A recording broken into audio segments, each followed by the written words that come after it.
Welcome to my first sit down video in a very long time. I thought it'd be nice to not just film the comings and goings of my life, but also to do some informative advice videos and to kind of share my life in this format instead, like a sit down little talk through. And I am in my backyard this time because I thought it'd be a nice little change of scenery rather than just my room behind. And so I have come up with some of the things that I am doing in order to save for an apartment here in Sydney. Currently, Sydney, Australia is ranked the second least unaffordable city in the whole world after Hong Kong. There are another couple state capital cities in Australia also named in, I think, very, very near the top. So Melbourne and Adelaide, surprisingly, because Adelaide, to Aussies at least, is kind of just considered a big country town. So it's really surprising that that's unaffordable as well. Is it unaffordable or inaffordable? I have come up with my top 10 tips that just first come to my mind because I would love to have my own apartment within around a year's time. I would say by the end of next year, so in about a year and a couple months time. It'd be amazing if I could have locked in an apartment, even if I'm not moved in just yet, just to have that down and to actually do the down payment, I'm pretty sure it's called. To be honest, I'm not really familiar with a lot of property terms because Bill knows a lot more than I do, but I definitely want to be able to have my own place that I can really call my own, both financially and emotionally as well. And so I am doing a whole bunch of things that can help me save money. So this is coming from someone who took quite a lot of things for granted growing up. I grew up in a fairly well-to-do family, and so even though we are no longer like that due to my parents' divorce, it definitely has been a journey into the way that I've seen money back then as a teenager versus now, especially with dating my fiance and basically having to kind of meet in the middle with not just financial differences with family, but also other cultural and upbringing differences. And so money was definitely part of that. And ironically, it started off with him being a lot more stingy than I was, and then now we've actually swapped. So now that I am the breadwinner because he's trying to apply for jobs at the moment, it has definitely gone the other way around with me being a lot more frugal with my money, mainly because I know that I am the main source of income for the next couple of years of our lives right now. So it has been an interesting flip over the years of us dating, but that is some context to what kind of situation we are in at the moment as people planning a wedding and also planning to buy a property. Number one, something that changed my mindset the most out of everything on this list would be knowing that eating out is a treat, because food is so easy to justify because your body literally needs its sustenance to actually survive. And I myself have definitely been through periods of time where when I used to model, I kind of just would starve myself by accident, and that is not healthy at all. And so for me, as someone who is also kind of trying to gain weight and just be a little bit healthier in general, that is also really hard for me to not justify and to not be like, why can't I spend money on food? Like, I've always been underweight, I need to gain weight. And so it's really hard for me to not just grab a snack when I go out or just get really hungry in a grocery store when we're meant to be buying groceries for dinner that night. Like, it's just super hard to have that self-control. And I'm not really so much talking about those little bits here and there, which, don't get me wrong, definitely add up, but I'm more talking about how I used to dine out with friends a few times a week. I would say up to 3 or even 4 times a week. I would not just go to casual cheap eateries, I would actually go to what is called casual dining, which is basically just the step below fine dining. So instead of spending, say, about $150 on fine dining, I would say that I would spend around $60 per meal. And so if you times that by 3, it is almost $200 every single week just on meals that were more fancy than they needed to be on casual catch-ups with friends. And so I started to see that as a luxury, not as something to expect from myself. It started off fairly innocent. It actually started off because I just wanted to tick off places on my bucket list for restaurants, and I just kind of thought, like, YOLO. I mean, I'm only going to go to a restaurant once if I can help it, and so I think it's okay to just kind of dip into this restaurant, go there once, try all the food that I want, get whatever drink I want there, and then never go back again. And that way the money to me was justified. But what I didn't realize was just how much it actually added up, and it was getting to the point where it was actually my number one detriment to saving money, basically. So that was a really important thing for me, and I would say that we eat out maybe around 2 to 3 times a week now, but often at really, really cheap restaurants, and we try and tell all of our friends that we really want to make the places we go to basically as cheap as possible. Unfortunately, it does sometimes feel impossible, especially if you do want to treat yourself, but it's basically just the only way to actually kind of show self-control when it comes to restaurants. And so we always try and choose the more cheaper suburbs or just cheaper kind of takeaway eateries rather than actual dining restaurants. The second would be that we invite friends over. So another way that we've been combating the whole food eating out problem is actually just by staying home. And so with my house, we actually like hosting and I'm very used to it. And my mum basically lets us bring any friends over that we want. So basically we actually cook a lot for them. When I say we, I mainly mean Bill, who is definitely the chef. And basically if they don't want to, that's fine. We don't force it on them like, no, you have to come to my house, because we are trying to save money. Basically, we only do it as our number one suggestion. And then most people, I would say about 95% of the time actually do say yes. And that 5% of the time, we treat it as a kind of luxury. We kind of say, okay, this person has somewhere more specific to go. Like maybe they really want to try out a specific restaurant. And so that is where we will go. We don't try and fight back, but it's just that eating at mine would be like our number one preference.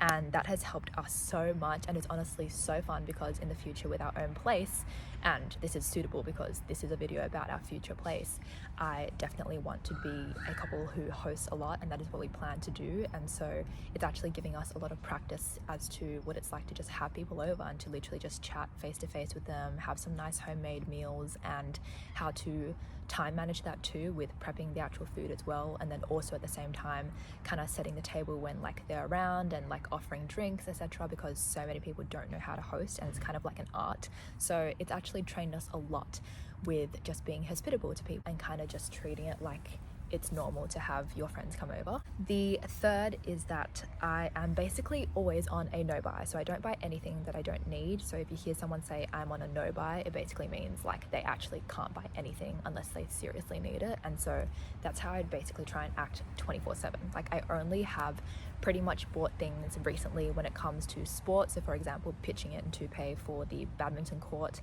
and I have also pitched in for people's birthday gifts. I have of course paid for a bunch of things for the wedding, and that is pretty much it. I don't think that I have spent any unnecessary money recently. The worst purchase I probably made about a month ago was that my long boots actually broke, and I love wearing them especially in winter because they keep the leg warm. And so I really wanted a new one, and I kind of didn't really look into the one that I bought properly, and I spent $70 without really thinking about it. And basically I don't like those boots. I kind of regret buying them, but again, that is not something that I do super often, and I used the last pair of boots that broke for about a year, so I feel like they were worth it. And that is basically all I have spent money on unnecessarily recently, but at the time it felt like it was necessary. Like if I had bought boots that I actually enjoyed, then I would say that they were still necessary just because I love wearing them in winter.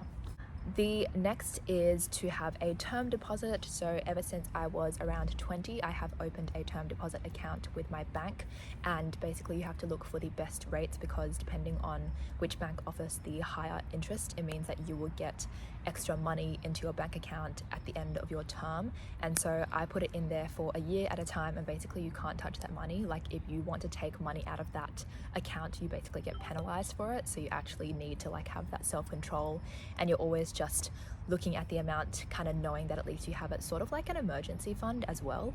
And so basically at the moment I have put my term deposit into Macquarie Bank, and essentially it will be there for a year. And so by the end of that year, hopefully I will get a bit of money, which at the moment I've actually forgotten because it depends on how long you put it in for and how much money you put in. But yeah, basically at the end of that term, it's kind of like a reward from the bank for you just not using that money the whole time. And so that has been also a great way for me to just know that I have some money kind of stowed away that is not moving. Sorry, I am back a couple days after because very suitably my friends actually rang the doorbell to have dinner at our place.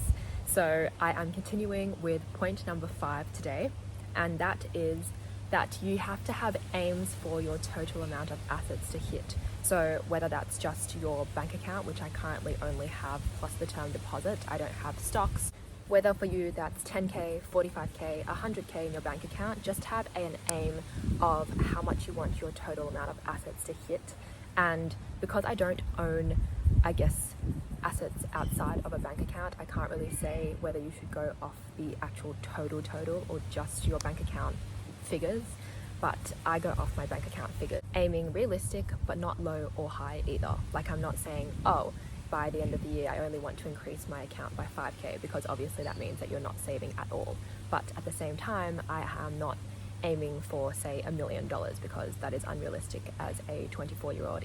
Having that balance of just checking in every so often. Usually I only try and look at my bank account, for example, when I need to transfer money from savings to my everyday account, and that way I kind of keep a good track where I'm checking in and looking into the app maybe about weekly for different things, but I'm not looking in terms of being like, I have to hit this certain amount by the end of next week because otherwise I'm really poor. So I think you really need to have a healthy balance and to look at it from a very healthy point of view, but it doesn't mean that you're also not keeping track as well as you can, so that you can constantly be gaining money and not losing and not just spending all your salary. I'm sorry, I gave up on going into my backyard because living in a house full of people with guests who come and go all the time means that I always get interrupted, and the backyard clearly wasn't working out. So it was a nice backdrop while it lasted, but I'm back in my room. So I wanted to add to that last point that basically you don't even need necessarily a time frame. Of course, by the end of the year, I'd like to be up by, say, 50k from where I was at the start of the year.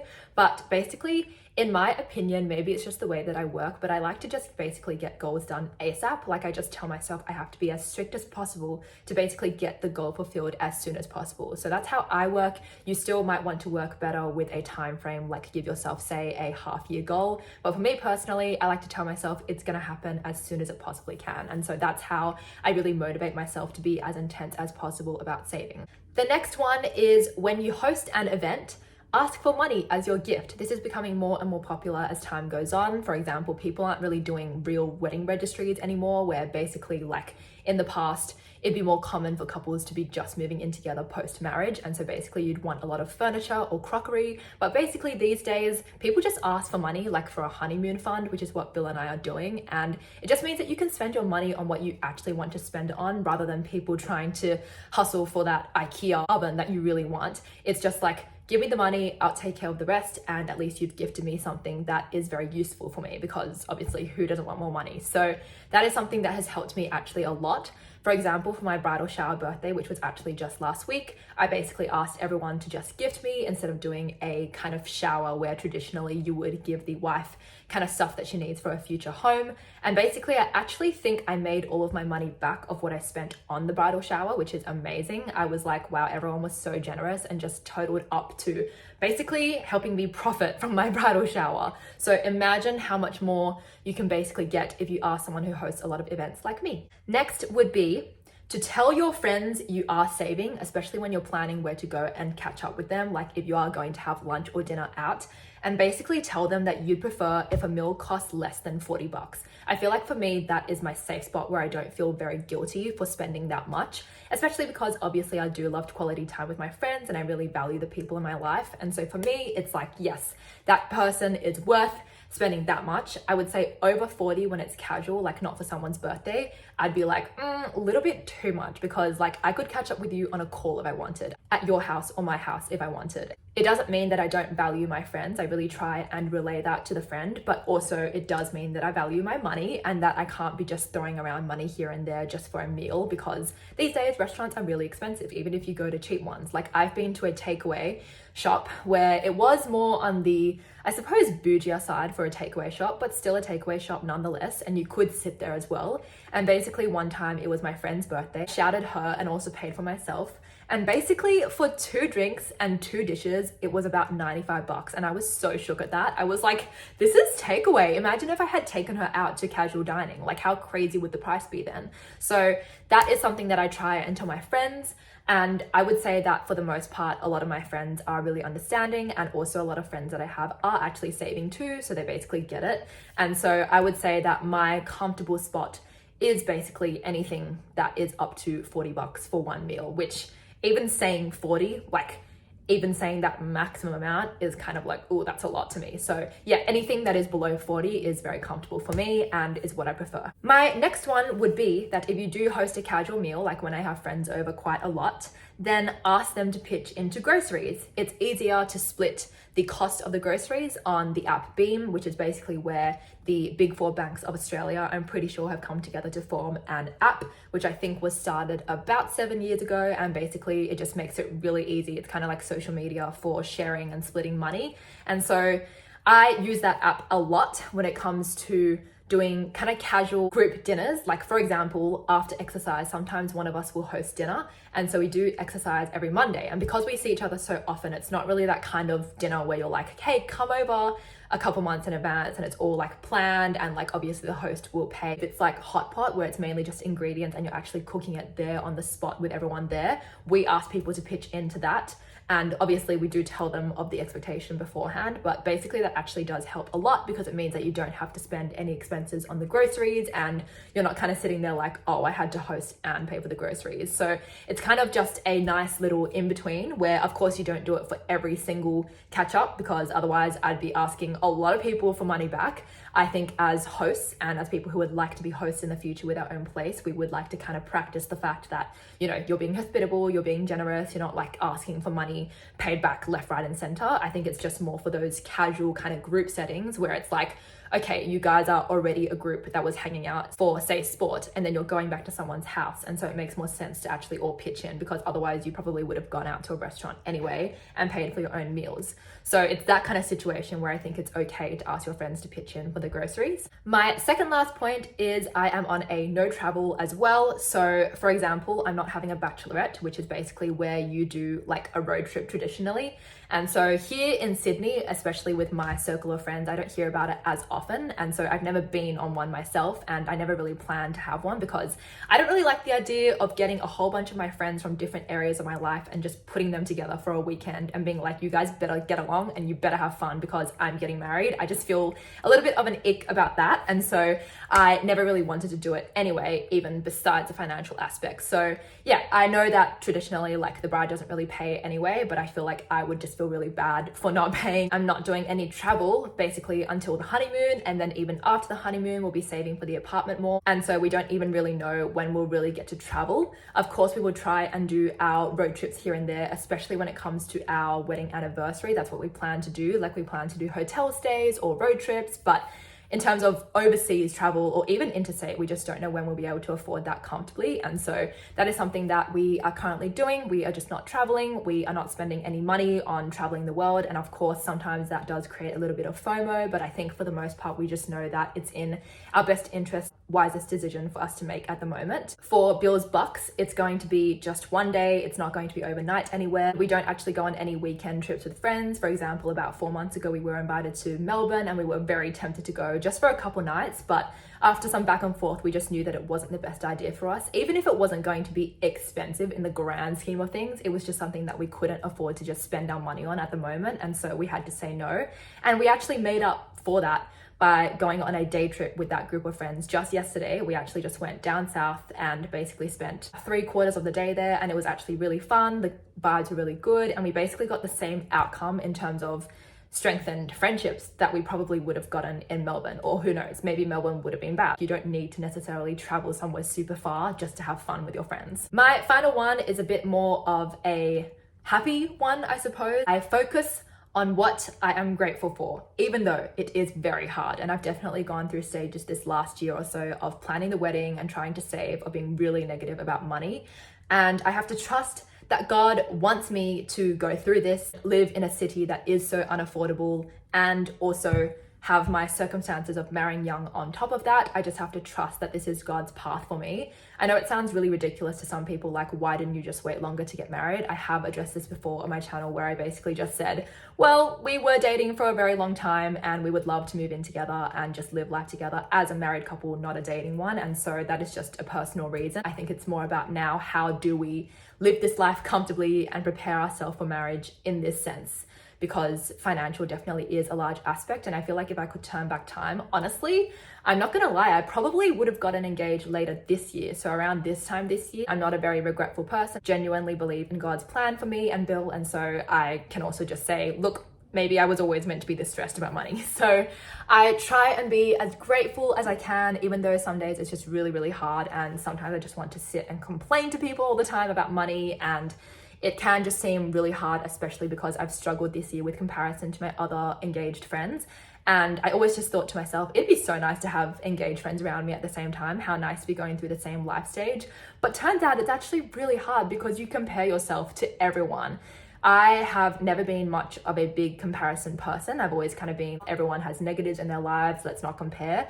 But with this whole fiance thing and kind of seeing people who have triple my budget, or couples who both have income, like it has been really difficult to actually not compare myself. And so that's why I've thought a lot more about money this year than I ever have. And so it's become, I suppose, sometimes a liability in my brain, but at the same time, a really nice way to financially educate myself. And even though I'm definitely not financially educated as much as I actually should be as a 24-year-old, I definitely have tips and tricks that are from now just being more self-aware when it comes to saving money and just the importance of that and just financial literacy. And so even though I'm definitely trying to improve on actually how finance works and getting more assets than just money, for example, I definitely have a few little things that I've had to change of my lifestyle just to be able to save money, to feel like I can look at my bank account and say that I am okay, like doing all right for someone my age. But at the same time, it's so hard to just not compare.